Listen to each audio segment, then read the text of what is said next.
WhatsApp guys, welcome to my channel. तो calculus by SM Yusuf exercise 2.2 का question number 12 है। इसमें ये फंक्शन दिया गया है, कहा गया है इसको डिफरेंशिएट करें विद रिस्पेक्ट टू एक्स। तो हमने इसको y के इक्वल लिख लिया। अब माड की डेफिनेशन यूज़ की है। तो माड की डेफिनेशन आपने इससे पहले भी पढ़ी है चैप्टर नंबर 1 में। माड की वैल्यू क्या होती है? एक्स पॉजिटिव कब होता है? If x greater or equal than zero. Minus x होता है if x less than zero. तो मॉड की अब इसी डेफिनेशन के मुताबिक इस फंक्शन को एक दफ़ा प्लस में लिख लिया और डेफिनेशन के मुताबिक एक दफ़ा माइनस में लिख दिया। जब x greater or equal than zero less than zero आ गया। इसका हमने फाइंड करना था derivative d y by d x आ गया। एक्स स्क्वायर का डेरिवेटिव 2x, ये कांस्टेंट है, इसका जीरो हो जाएगा। यहाँ पे ये माइनस इसी तरह आ गया, एक्स स्क्वायर का 2x, इसका जीरो आ जाएगा। वो नहीं लिखा मैंने क्योंकि जीरो है। तो यही इसका आंसर होगा। डेरिवेटिव फाइंड करना था विद रिस्पेक्ट टू एक्स। तो इसके बाद अगला क्वेश्चन है 13। तो क्वेश्चन नंबर 13 है, इसमें ये स्क्वायर रूट है होल टर्म के साथ, फिर x प्लस, फिर इसका स्क्वायर रूट है इन दोनों का, फिर इस एक का स्क्वायर रूट है। हमने फाइंड करना है इसका डेरिवेटिव। तो इस फंक्शन को लेट कर लिया y के इक्वल। अब डिफरेंशिएट करना है with respect to x, d y over d x. अब ये जो होल पावर है ना इस पूरे की 1/2, इसको इस तरह लिख दिया 1/2। तो अब इसका जब डेरिवेटिव लेंगे तो पावर शुरू में, फिर इस फंक्शन में से यानी कि इसकी पावर 1/लेस पावर इसमें से 1/2 माइनस 1 करेंगे।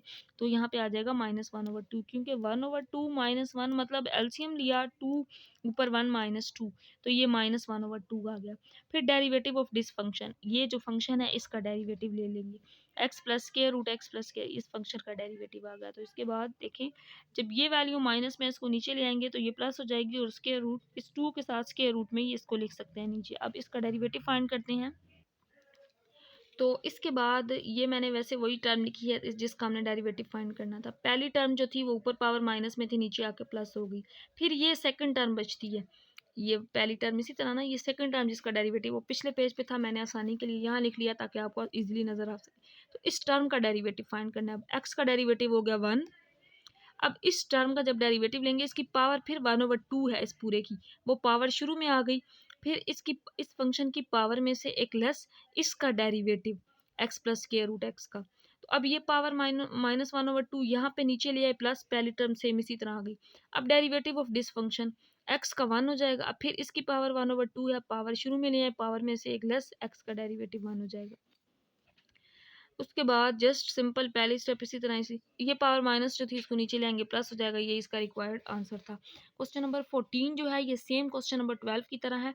अब ये फंक्शन गिवन है तो हमने मॉड, अब इसमें ये मॉड है तो मॉड की डेफिनेशन के मुताबिक आपको पता है कि मॉड की जो डेफिनेशन है वो ये होती है, x if x greater or equal than zero. अगर एक्स बड़ा हो, ग्रेटर हो, इक्वल, माइनस एक्स आता है if x less than zero.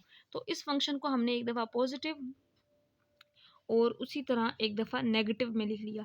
तो पॉजिटिव में लिखा तो यहाँ माड इस फंक्शन का पॉजिटिव रहा। जब ये कंडीशन अप्लाई की माड की तो यहाँ पे अब माड की ये वैल्यू नेगेटिव हो गई। बाकी सारा इसी तरह फंक्शन रहा, when x if greater or equal than zero less than zero. अब ये आ गया एक्स और एक्स 2x पावर 1/2, यहाँ पे ये रह गया ज़ीरो, बाकी सारा इसी तरह आ गया। अब ये हमारा वाई फंक्शन बन गया, मतलब हमने माड को पहले सिंप्लीफाई कर लिया डेफिनेशन के मुताबिक। अब इसका फाइंड करना है derivative d y over d x. Power शुरू में आ जाएगी, पावर में से एक लेस, फिर इस बेस का डेरिवेटिव। तो यहाँ पे आ जाएगा 2x है ना, x का डेरिवेटिव 1 हो जाएगा 2, जीरो तो जीरो ही रहेगा। अब यहाँ पे ये पावर -1/2 है, इसको नीचे ले आएंगे तो प्लस हो जाएगी और ये स्क्वायर रूट बन जाएगा 1/2 की वजह से। तो ये इसका रिक्वायर्ड आंसर होगा।